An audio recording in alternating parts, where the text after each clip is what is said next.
A Assembleia integra a campanha nacional Compromisso e Atitude pela Lei Maria da Penha.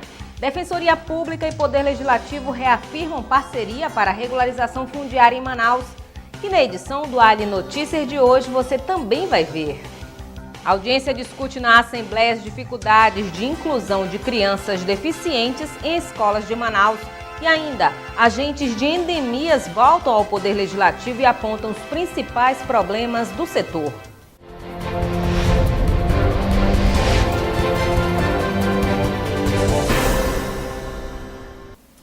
Boa noite. O ganho social com a aplicação da Lei Maria da Penha, que garante mais rigor nas punições em casos de violência doméstica ou familiar contra a mulher, já é visível. Tornar a legislação cada vez mais clara e dar celeridade aos julgamentos são algumas das metas de uma campanha promovida pelo governo federal que deve chegar ao Amazonas por meio de uma parceria entre o Executivo Estadual, Poder Judiciário e a Assembleia Legislativa do Amazonas. A deputada Conceição Sampaio vai representar a ALEAN nas discussões. Compromisso e atitude pela Lei Maria da Penha. O fim da violência contra as mulheres é o tema da campanha lançada pelo governo federal por meio da Secretaria Nacional de Políticas para Mulheres. No Amazonas, a campanha irá mobilizar governo do estado, Poder Judiciário e a Assembleia Legislativa do Amazonas. Para a deputada Conceição Sampaio, o estado dá mais um passo para a sistematização de políticas da rede de enfrentamento da violência contra a mulher. A meta é interiorizar as ações. É uma campanha nacional, Compromisso e Atitude, lançada pela Secretaria Nacional de Política para as Mulheres e que vai envolver todos os estados da federação, mas chamando principalmente a questão do Executivo e do Poder Judiciário para uma melhor implementação da Lei 11.340, a Lei Maria da Penha. E também fazendo com que a rede de enfrentamento a essa violência chegue a todos os municípios aqui do estado do Amazonas. De acordo com a Secretaria Executiva de Política para as Mulheres, é importante envolver o Executivo Municipal nas ações, por meio dos programas sociais. A criação da Secretaria Executiva de Política para Mulheres pelo governador Omar Aziz, ela vem preencher essa lacuna que existia, que é o problema da interiorização dos serviços e da discussão da política pública. Até 2014, o governo federal vai implantar no Amazonas a Casa da Mulher Brasileira. O espaço vai reunir todos os órgãos que cuidam das questões ligadas à violência contra a mulher. A magistrada do 2º Juizado Especializado em Combate à Violência Doméstica e Familiar contra a Mulher, Luciana Nasser, destacou a importância de aproximar a Lei Maria da Penha da sociedade. A gente mantém diálogo com todos os órgãos no sentido de otimizar nosso serviço e procurar prestar um serviço de maior qualidade às vítimas, né? O 2º Juizado tem uma característica especial de ele estar integrado numa estrutura de governo. Então, a vítima que procura o 2º Juizado já pode ser encaminhada no mesmo momento, tanto à Defensoria Pública quanto ao CREAM, que são órgãos específicos no tratamento de vítimas. A Lei Maria da Penha alterou o Código Penal brasileiro e possibilitou que agressores de mulheres no âmbito doméstico ou familiar sejam presos em flagrante ou tenham sua prisão preventiva decretada. Apesar de muito se falar em inclusão, algumas escolas de Manaus ainda recusam matricular crianças com deficiência. A denúncia é do deputado Marcelo Ramos, que hoje reuniu órgãos e instituições ligados ao setor para debater o tema. Deficiência visual, auditiva, autismo, síndrome de Down. São várias as dificuldades enfrentadas pelas pessoas com deficiência, principalmente na hora de buscar uma instituição de ensino adequada. A denúncia de que algumas escolas estariam recusando a matrícula de pessoas com deficiência motivou a realização de uma audiência pública na Assembleia Legislativa. O autor da propositura, deputado Marcelo Ramos, afirma que a lei protege os cidadãos que enfrentam esse problema. Nós já recebemos algumas denúncias de que algumas escolas estavam cobrando taxas extras para receber alunos autistas, com síndrome de Down, alunos com transtorno de atenção. Isso é uma medida absolutamente ilegal e nós queremos aqui estabelecer um diálogo de forma que a gente possa garantir em condições dignas a inclusão desses alunos na rede regular de ensino. Na verdade, difere determinações da LDB e do Conselho Nacional de Educação. A lógica da educação no nosso país é uma educação inclusiva, em que as pessoas com déficit de atenção, síndrome de Down, autistas, elas precisam, óbvio que as que têm condições, ser incluídas na rede regular de ensino. com toda uma adequação daquela rede para receber essas crianças. Outras dificuldades também foram apontadas pelo presidente do Conselho Estadual da Pessoa com Deficiência. Mário Célio criticou a falta de intérpretes de Libras nas faculdades particulares, além de problemas de acessibilidade. As principais dificuldades enfrentadas pela pessoa com deficiência são os aspectos de acessibilidade. E acessibilidade a gente vai entender não só a rampa, que é um aspecto de acessibilidade arquitetônica, como a Libras, que está para o surdo, e também o Braille para o cego. É necessário que haja essa inclusão efetiva, e esse trabalho do deputado Marcelo Ramos é excepcional, porque leva à baila essa discussão, né, principalmente relacionado à educação. Todas as instituições de educação têm que estar preparadas para receber a pessoa. E a pessoa com deficiência é apenas uma continuidade do que a gente chama de pessoa, do aspecto conceitual de pessoa. O Ministério Público também participou do debate e afirma que acompanha a situação. A população pode encaminhar denúncias ao órgão.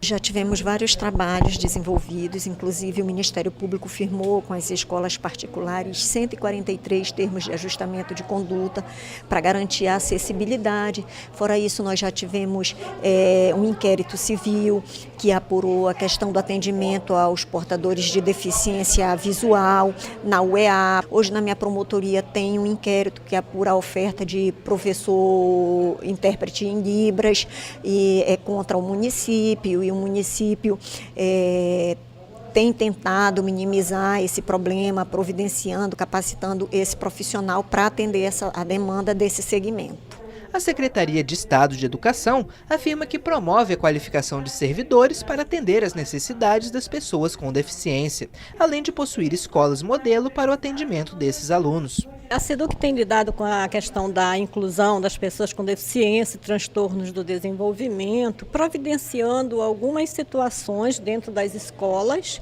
como a sensibilização de gestores e professores, a capacitação de professores, que é realizado anualmente na Escola Maiara Redma, providências quanto ao mobiliário, equipamentos, e algumas situações que exigem o auxiliar da vida escolar da criança, principalmente os que têm paralisia cerebral e hiperatividade, né? A gente tem se preocupado em não só incluir, mas manter a qualidade do ensino daquela turma. Ao fim da audiência, ficou definida a formação de uma rede de contatos para discutir o problema. Marcelo Ramos também propõe a realização de uma série de fiscalizações para acompanhar a situação dos colégios, com o objetivo de conscientizar os gestores sobre a importância da inclusão do aluno com limitações. O vice-presidente da Comissão de Educação e Cultura da Assembleia, deputado Sinésio Campos, cobrou do ministro da Educação, Aloysio Mercadante, a reinstalação de uma delegacia do MEC no Amazonas. O parlamentar também denunciou na Assembleia problemas envolvendo o Fundo de Financiamento ao Ensino Superior, o FIES. De acordo com o deputado Sinésio Campos, os alunos que utilizam o FIES estão passando por constrangimentos nas universidades particulares. As grades curriculares por período estão sendo reduzidas e assim o tempo de formação está aumentando. Tudo para fazer com que o preço pago em alguns cursos, como medicina, se enquadre no crédito de R$ 5.000 do governo federal. Para o parlamentar, as universidades devem oferecer alternativas aos universitários, como forma de cumprir a Lei de Responsabilidade Social. Sinésio Campos anunciou que irá realizar uma audiência pública para discutir o assunto. Convocando aqui o Ministério Público Federal, Banco do Brasil, Caixa Econômica, como também as faculdades particulares, porque eu creio que cada um tem que doar um pouco de si. O FIES é um programa do Ministério da Educação destinado a financiar a graduação na educação superior de estudantes matriculados em instituições não gratuitas. Podem recorrer ao financiamento os estudantes matriculados em cursos superiores que tenham avaliação positiva nos processos conduzidos pelo Ministério da Educação. A Comissão de Jovens, Crianças e Adolescentes da Assembleia Legislativa do Amazonas vai iniciar uma série de reuniões com entidades que lutam por políticas públicas voltadas ao segmento. O objetivo é reunir dados e propostas para a realização de audiências públicas.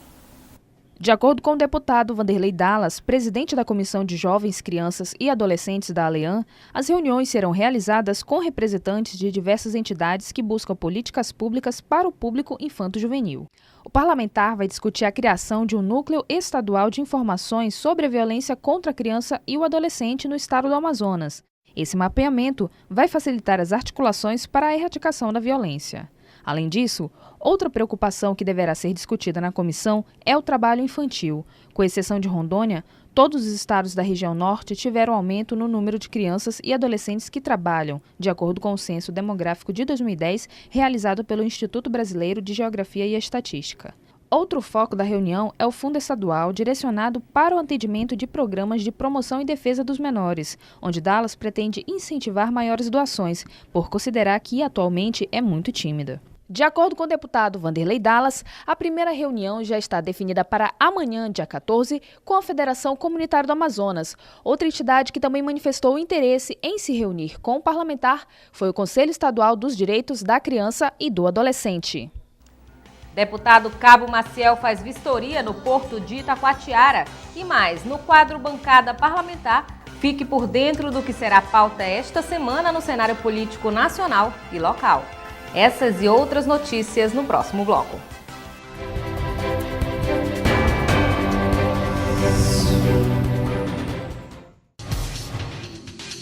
Quer saber mais sobre o que está acontecendo na Assembleia Legislativa?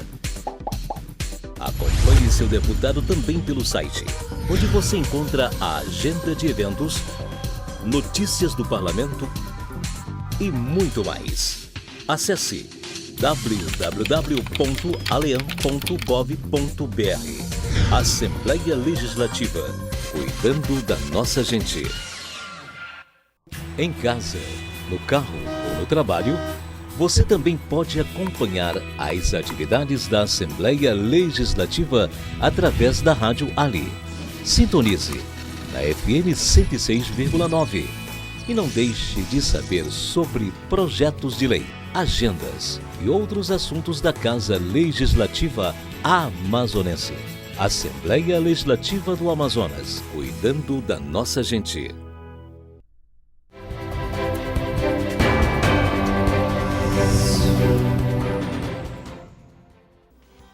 Em visita à Defensoria Pública do Estado, o presidente da Assembleia Legislativa, deputado Josué Neto, reafirmou a parceria entre os órgãos para a regularização fundiária em Manaus. Segundo a Defensoria, 100 mil imóveis na capital não possuem documentação. Em Manaus, o déficit de moradia é de quase 60 mil casas, segundo a Prefeitura Municipal. Das que existem, pelo menos 80% estão irregular, ou seja, não possuem documentação.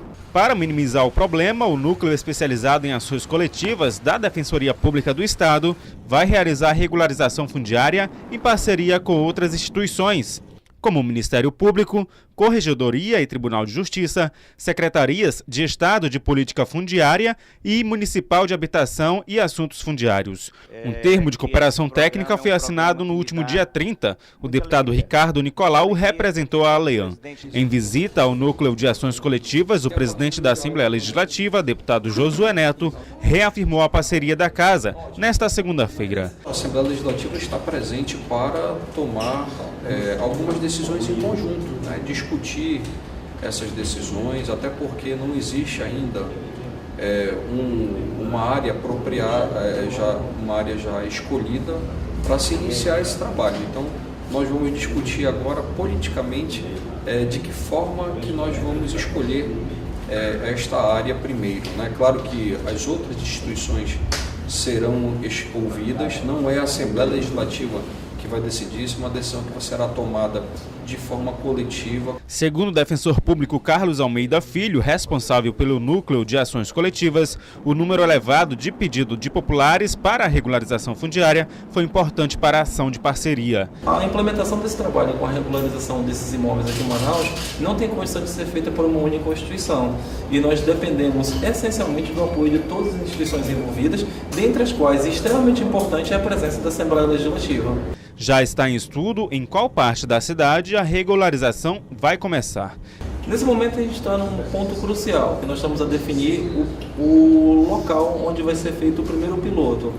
Então, logo esse primeiro piloto seja elaborado, nós podemos já começar a implementação das políticas de regularização geral. Tá? Como um dos atores extremamente importantes nessa demanda é o Tribunal de Justiça do Estado do Amazonas e a sua respectiva corregedoria, nós já estamos a definir os parâmetros para regularização, pelo qual um piloto estando estando em um caminho que nós aguardamos como sendo correto, estando num caminho de uma regularização em tempo hábil, nós já podemos fazer a implementação já em paralelo de diversas áreas, possibilitando a regularização de pelo menos 100 mil imóveis em 4 anos. Neste primeiro momento, a regularização fundiária é somente para a capital do Amazonas. A passagem do ministro do STF, Marco Aurélio Mello, a Manaus para receber o título de cidadão do Amazonas rendeu explicações sobre diversos temas.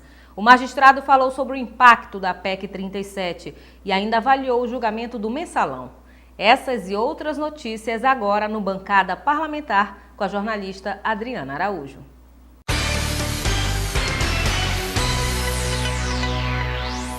Olá, seja bem-vindo ao Bancada Parlamentar de hoje. Nós começamos o quadro já falando sobre a visita do ministro Marco Aurélio Mello ao Amazonas. Na última sexta-feira, ele esteve aqui na Assembleia Legislativa do Estado para receber o título de cidadão amazonense. Em entrevista à imprensa, o ministro falou sobre várias coisas, entre elas a PEC 37, que retira o poder do Ministério Público de investigação.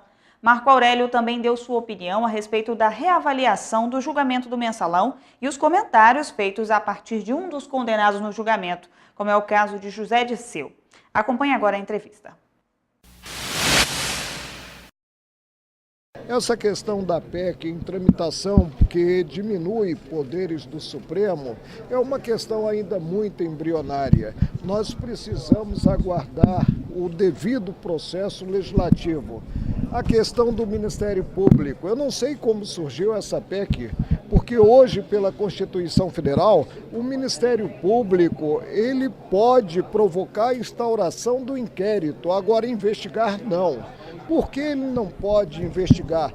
Porque toda concentração de poder é perniciosa e ele é parte na ação penal. Ele investiga, faz um inquérito para a ação civil pública. Agora, quanto à investigação criminal, essa cabe à polícia. Eu não vejo o interesse do Ministério Público em colocar no peito uma estrela e na cintura um revólver. Sempre sustentei a divisão de atribuições. A polícia judiciária é que tem a incumbência de fazer o inquérito. Não interessa à sociedade brasileira. É uma visão míope achar que nós teremos dias melhores a partir do momento em que o Ministério Público investigue. A concentração, repito, ela é perniciosa. Cabe ao Congresso definir as bancadas e não ao Judiciário, atuando administrativamente. Nós precisamos atentar para o que quer a Carta da República, que é a Constituição Federal, que a todos indistintamente submete. E aí o Congresso é que tem a palavra, deputados e senadores é que devem fixar as bancadas. É o que está na Carta. A nossa atuação de nós julgadores é uma atuação vinculada ao direito posto. E o que nós fizemos foi considerar atos e fatos coligidos pelo autor da ação penal, o Ministério Público Federal, e concluir pela culpabilidade dos acusados. É uma decisão soberana. Agora, o direito de espernear é um direito natural ao homem. Houve a constitucionalização da matéria e é dever do Estado prestar assistência jurídica e judiciária àqueles que não podem contratar um advogado sem prejuízo da própria subsistência. É tempo de nós resgatarmos um predicado que está em desuso, a solidariedade, e a solidariedade com os menos afortunados. O que haverá se terminar a Zona Franca? A Amazônia se tornará um deserto. E hoje, devo alertar, ela já é alvo de cobiça internacional. Agora é muito sintomático que tenhamos a deliberação sobre a matéria quando acabamos de sair de um julgamento. E condenando, inclusive, deputados federais que integram a Comissão de Constituição e Justiça. e que talvez não mereça essa nomenclatura ante o desprezo inicial à Carta da República. E a Comissão Mista da Medida Provisória, que trata das compensações aos estados pela redução das alíquotas interestaduais do ICMS, pode votar amanhã o relatório de Walter Pinheiro, do PT da Bahia. A Comissão de Assuntos Econômicos já aprovou o projeto de resolução que altera as alíquotas do ICMS, além do requerimento de urgência para apreciação em plenário. Pinheiro propõe aumentar os recursos orçamentários do Fundo de Desenvolvimento Regional para 148 bilhões de reais, o mesmo valor do montante que virá por empréstimos, totalizando 296 bilhões para serem destinados a ajudar os estados a se desenvolverem após a redução das alíquotas do ICMS. O relatório também prevê repasse anual de 8 bilhões como limite da compensação, conforme cálculos da base governista para a apuração das perdas. As principais polêmicas do texto aprovado na ACAI envolvem exceções previstas no projeto: o gás boliviano, que passa por Mato Grosso do Sul, e os produtos que saem daqui, da Zona Franca de Manaus e das áreas de livre comércio de Roraima, Rondônia, Amapá, Acre e Amazonas, que mantiveram a alíquota interestadual de 12%. E os senadores podem votar a medida provisória dos portos ainda esta semana. A votação, no entanto, depende da conclusão da tramitação da matéria na Câmara dos Deputados, o que pode ocorrer em sessão extraordinária marcada para hoje. Na última quarta-feira, a votação foi cancelada depois de um desentendimento entre os deputados Antônio Garotinho, do PR, e Eduardo Cunha, do PMDB, ambos do estado do Rio de Janeiro. O governo tem pressa para aprovar a MP, que define um novo marco regulatório para o setor, porque ela perde a validade na próxima quinta-feira. O problema é que o texto é polêmico. Os deputados já apresentaram 28 destaques com o objetivo de mudar a MP no plenário. O presidente do Senado, Renan Calheiros, afirmou que fará todos os esforços para que a Casa vote a medida provisória a tempo. O parlamentar afirmou que, se a Câmara aprovar, o Senado apreciará a proposta. Calheiros afirmou ainda que, como se trata de uma matéria de interesse do Brasil, sobretudo em um momento de crise internacional, é preciso incrementar as exportações. A Comissão Mista Permanente sobre Mudanças Climáticas discutirá amanhã em audiência pública o marco legal para o Sistema Nacional de Redução de Emissões de Carbono por Desmatamento e Degradação, REDD+, uma estratégia em discussão na Convenção Quadro de Mudanças Climáticas. O objetivo é oferecer incentivos para os países em desenvolvimento reduzirem emissões de gases que provocam o efeito estufa provenientes de florestas e investirem também em desenvolvimento sustentável e práticas de baixo carbono para o uso da terra. O financiamento virá de países desenvolvidos dentro da lógica de responsabilidades diferenciadas que rege a Convenção do Clima. A comissão é presidida pela senadora Vanessa Graziotin. Foram convidados Herman Benjamin, ministro do Superior Tribunal de Justiça, Nathalie Witterstel, gerente de mudança do clima e floresta do Ministério do Meio Ambiente, e Ludovino Lopes, consultor da Global International.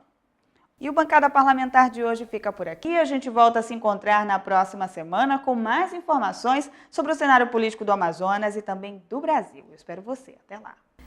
Representantes do Sindicato de Agentes de Endemias participaram de uma audiência pública presidida pelo deputado Chico Preto. Entre os temas debatidos, a melhoria das condições de trabalho, a efetivação de quase 300 agentes temporários e os que entraram por meio de processo seletivo. Controle de dengue e malária. Essas são algumas das atribuições dos agentes de endemias. Porém, de acordo com representantes do sindicato, a função não tem sido reconhecida adequadamente, pondo em risco a saúde e a qualidade de vida dos trabalhadores. Aldevan Elias, que trabalha no cargo há 3 anos, revela a extensa pauta de reivindicações. A diminuição da hora trabalhada do agente de endemias e o ticket de alimentação defasado, e também o Vale Transporte, que é garantido no edital e não é cumprido há 3 anos. Hoje, para o agente de endemias exercer sua função, tem que usar no mínimo 4 passagens. Além da falta de equipamentos adequados, os agentes também passam por outros transtornos. Eles solicitaram a efetivação de 247 pessoas que trabalham em regime de direito administrativo e 45 que participaram do processo seletivo realizado em 2003.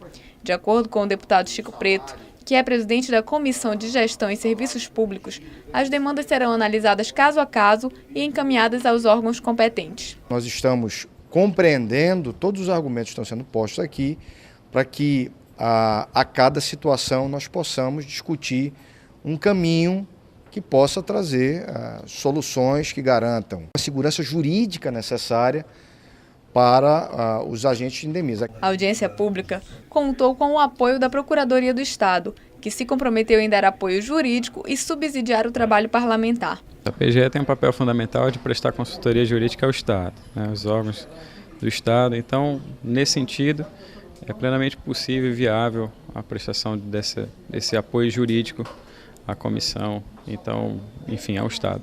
O diretor da Fundação de Vigilância em Saúde, Bernardino Albuquerque, afirmou que as solicitações já são de conhecimento do órgão e que serão atendidas de acordo com a lei.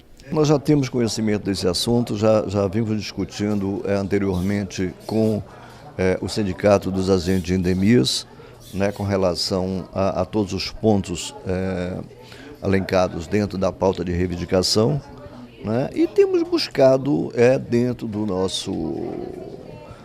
nosso conhecimento, dentro da nossa proposta de trabalho, interlocução junto ao governo, no sentido de buscar bases legais para que nós possamos atender a essas reivindicações. O presidente do Sindicato dos Agentes de Endemias ficou satisfeito com a oportunidade de ter a importância do trabalho reconhecido pelo poder público e a possibilidade de levar as solicitações adiante. A oportunidade de hoje ela é maravilhosa por conta da necessidade que nós temos hoje de termos o nosso trabalho ser, como posso dizer, mais dignificado pelo poder público, pois nós que trabalhamos há muito tempo e a partir de 2010 passamos a ter o vínculo de estatutário no governo do Estado, aí como servidor público estadual, porém nós temos passado por muitos percalços, temos muitos problemas. Uma nova audiência pública deverá ser realizada no dia 21 de maio, às 14 horas,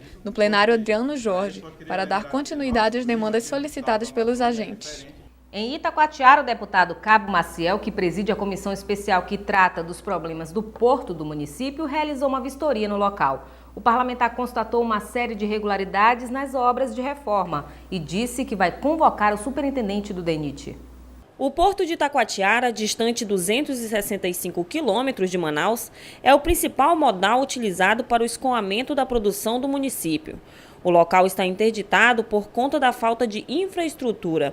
Por esse motivo, o deputado Cabo Maciel articulou junto ao Departamento Nacional de Infraestrutura de Transportes, o DENIT, a regularização do porto e afirmou que o superintendente regional do órgão, José Fábio Galvão, irá realizar uma visita ao local juntamente com uma comitiva de parlamentares.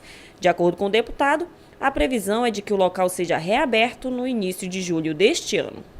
Deputada Vera Castelo Branco pede estudo técnico para implantar programa de assistência aos deficientes. E mais, deputados Sidney Leite e Cabo Maciel participam de conferências de educação nos municípios do Amazonas. Veja no resumo de notícias. Deputada Vera Castelo Branco apresentou requerimento de indicação ao Governo do Estado e à Secretaria de Assistência Social, a SEAS, para que viabilizem estudo técnico visando a implantação do programa Rede de Proteção Social no município de Nova Olinda do Norte, localizada a 138 quilômetros de Manaus. O programa presta assistência social aos deficientes e, de acordo com a parlamentar, o serviço ainda não é suficiente no interior.